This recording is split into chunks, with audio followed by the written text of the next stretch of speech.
ఆయన ఆవిడను ఏదో అన్నాడు. ఆవిడకు కోపం వచ్చింది. వెళ్ళి చంప మీద ఒకటిచ్చింది. అతను తక్కువ తిన్నాడా? రివర్స్లో ఆవిడ గూబ గుయ్యమనిపించాడు. ఇద్దరూ కెమెరాల ముందు కొట్టుకున్నారు. ఇదేమీ సినిమా షూటింగ్ కాదు, ఓ టీవీ స్టూడియోలో జరిగిన సంఘటన. Is whether the government is acting as moral police. ఈ నడుమ టీవీ ఛానళ్ళు ఏదో ఒక ముచ్చట మీద డిస్కషన్లు పెడుతున్నారు. గా ముచ్చట మీద మాట్లాడేందుకు 4-5 పెద్ద మనుషులను స్టూడియోకి తీసుకొస్తారు. కొంతమందిని ఫోన్ల మీద మాట్లాడిస్తారు. ఇక గాలు డిసైడ్ చేసుకున్న ముచ్చట మీద గరం డిస్కషన్ స్టార్ట్ అవుతుంది. యువతలు ఉన్నోళ్ళు ఒకటి అంటారు, అవతల ఊకున్నోళ్ళు ఇంకొకటి అంటారు. కొందరు గట్టిగా చెప్తారు, ఇక ఇంకొంతమంది లా పాయింట్ గుర్తారు. ఇక కొంతమంది నువ్వెంత అంటే నువ్వెంత అని తిట్టుకుంటారు. అసలు ముచ్చట వచ్చేసరికి నడిమిట్లున్న యాంకరు టైం అయిపోయింది, మళ్ళీ రేపు ఇదే టైం కలుద్దామని చెప్తాడు. అన్ని ఛానళ్ళల్లో ఇదే పని. ఒక జాతీయ ఛానల్లో గిసోటి ప్రోగ్రాం కోసం స్టూడియోకి కొంతమంది వచ్చారు. గాలల్లో ఓంజీ అనే ఒక పెద్ద మనిషి ఉన్నాడు. జ్యోతిష్యం చెప్పే రాఖీబాయ్ అనేట ఆమె కూడా ఉన్నది. దీపా శర్మ అనే ఇంకొక ఆమె కూడా డిస్కషన్లో కూకున్నది. ఇక యాంకర్ డిస్కషన్ సురువు చేసింది. రాధేమా గురించి గాలు డిస్కషన్ చేస్తున్నారు. రాధేమా ఎవరో ఎరికే కదా, మస్తుగా మేకప్ వేసుకొని గమ్మత్తు పని చేస్తుంది. గా నడుమ ఆమె గురించి మస్తు వార్తలు వచ్చినాయి. అగో గా రాధేమా గురించి డిస్కషన్ చేస్తున్నారు. ఓంజీ అనేట ఆయన గా స్టూడియోలో ఉన్న దీపా శర్మను ఏదో అన్నాడట. గామె ఇంతెత్తి లేచి గా ఓంజీ చెంప చెల్లు అనిపించింది. గా ముసలాయన ఊకున్నాడా, దీపా శర్మను ఒక్కటి పెట్టిండు. ఇద్దరు కలిసి గా స్టూడియోలోనే కొట్టుకున్నారు.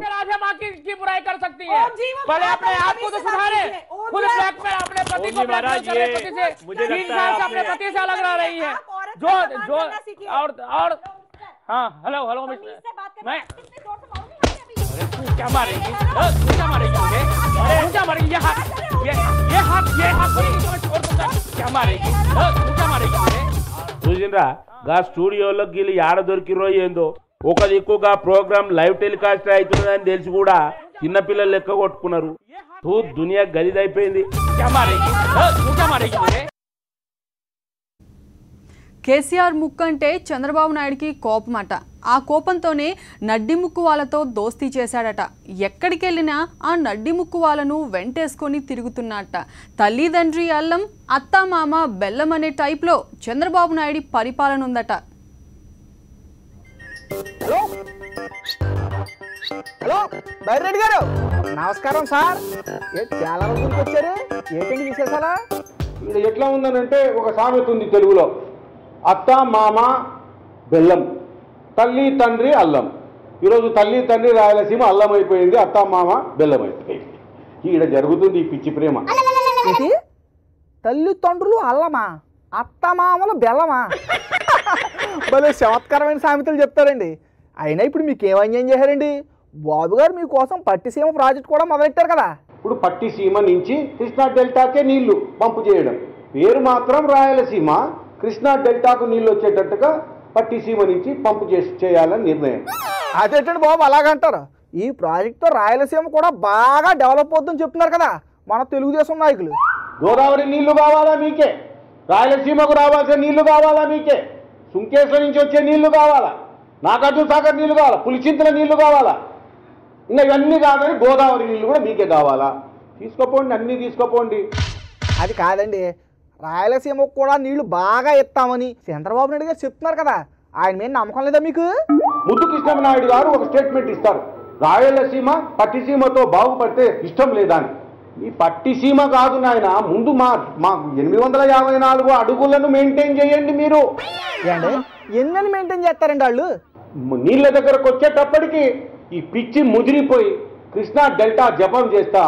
ఇంతకుముందు ఒకటి సామెత ఉంది, all roads lead to Rome అని. ఇప్పుడు all reverse lead to Krishna delta. సామెత మార్చాలి. ఏండే సామెతలు ఎలాగైనా మార్చుకోవచ్చు, బాబు గారు మనసు మాత్రం మార్చలేము. అది సరే కానీ ఇప్పుడు మీరేమంటారో చెప్పండి చాలు. అన్ని రకాలు మీరు ఏమన్నారు అప్పుడు తెలంగాణ ఇది అయినప్పుడు? 2 కండ్ల సిద్ధాంతము అన్నారు. తెలంగాణ రాయడం లెటర్ ఇచ్చేసిరి. ఈడ కూడా 2 కండ్ల సిద్ధాంతం పెట్టండి. రాయలసీమ కోస్తాని 2 కళ్ళు పెట్టుకొని చూడండి. అంటే ఇప్పుడు బాబు గారు 2 ప్రాంతాలని 2 కొళ్ళలా చూసుకోవట్లేదా? లేదు, 2 కండ్ల సిద్ధాంతమే లేదు, ఒకటే కన్ను అంతే. అంటే మరి ఒక్కనుతో 2 ప్రాంతాలని సమానంగా ఎలా చూస్తారు చెప్పండి? రెండో కన్ను బాగా అయ్యాక అప్పుడు 2 కళ్ళుతోనూ 2 ప్రాంతాలని సమానంగా చూస్తారు. అయినా సింగపూరు, జపాను దేశాల సహకారంతో ఏపీని నెంబర్ 1గా తీర్చిదిద్దామని బాబు గారు రాత్రి బాబు శ్రమిస్తున్నారా? మీరు ఇలా అంటున్నారేంటి? ఇలాగైతే ఎలా చెప్పండి అసలు? ఇప్పుడు ముక్కు కేసీఆర్ ముక్కు చూసి చూసి చూసి కోపం ఎక్కువై ఆ కోపంతో నడి ముక్కు వాళ్ళని పట్టుకొచ్చినట్టుంది. సింగపూర్ వాళ్ళని, జపాన్ వాళ్ళని ఆ ముక్కు మీద కోపం. ఏంటి? కేసీఆర్ ముక్కు మీద కోపంతో నడ్డి ముక్కోని తీసుకొచ్చాడా చంద్రబాబు నాయుడు గారు? మధ్యలో ఈ నడ్డి ముక్కోళ్ళు ఎవరండి? చంద్రబాబు గారు మెట్రో రైలు కోసం ఎంత కట్టబడుతున్నారో తెలుసా?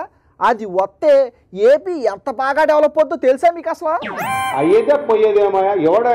ఏమన్నా మెట్రో రైలు 20,000 కోట్లు పెట్టి కడితే రాయలసీమ వాళ్ళు పెట్టి టికెట్ కొనుక్కొని ఎక్కుతారేమో మెట్రో రైల్లో? అయ్యి బాబోయ్, అలా అంటారేంటండి? ఏంటో మీరు ఈ ఆట విషయాలే ఆలోచిస్తారు, ఎక్కడే ఉంటారు. కానీ బాబు గారు మీలా కాదు, ఆయన ఎప్పుడు 10 ఏళ్ళు ముందు ఉంటాడు తెలుసా మీకు? అది మన పెండింగ్ ప్రాజెక్టులకు ఎంత మీరు విధించినారు? పిల్లికి బిచ్చం వేసినంత కూడా వేయడంలే. కనీసం పిల్లికి బిచ్చం వేసే వాళ్ళు ఇంతకుముందు ఆ బిచ్చం కూడా వేయడంలే పిల్లికి. ఈ రకంగా తయారు చేశారు రాయలసీమను. బాబు గారేమో మిమ్మల్ని మెట్రో రైలు ఎక్కించి ఎక్కడికో తీసుకెళ్దాం అనుకుంటారు, కానీ మీరు మాత్రం ఆయన కట్టుబడతానే ఉంటారు. ఈ పిచ్చి ప్రేమను వదిలిపెట్టండి. ఎప్పుడో ఒకసారి ఈ పిచ్చి ముదురుతుంది. ప్రజలు ఖచ్చితంగా మిమ్మల్ని మెంటల్ హాస్పిటల్లో చేర్పిస్తారు చెప్తున్నాను. ఈ పిచ్చి కనుక ముదిరితే ప్రజలే చేర్పిస్తారు మిమ్మల్ని. ఏండోయ్, మీరు బాబు గారిని తక్కువ అంచనా వేయకండి. ఆయన తలుచుకున్నాడు అనుకో అందరికీ మెట్లెక్కించేస్తాడు. అది సరే కానీ ఇప్పుడు బాబు గారిని ఏం చేయమంటారో, అసలు ఎలా చేస్తే బాగుంటుందంటారు చెప్పండి? దానికి బదులు ఊకే పని చేయండి. ఊకెందుకు ఒక లెటర్ ఇవ్వండి. తెలంగాణకి ఇచ్చేయమని లెటర్ రాసినట్టే రాయలసీమని ఇచ్చి పారేయమని ఒక లెటర్ రాయండి, సరిపోతుంది. ఒక రాష్ట్రం ఏర్పడితే ఏడికన్నా కానీ బతకాల్లో సావాల్లో మేమే తెలుసుకుంటాము.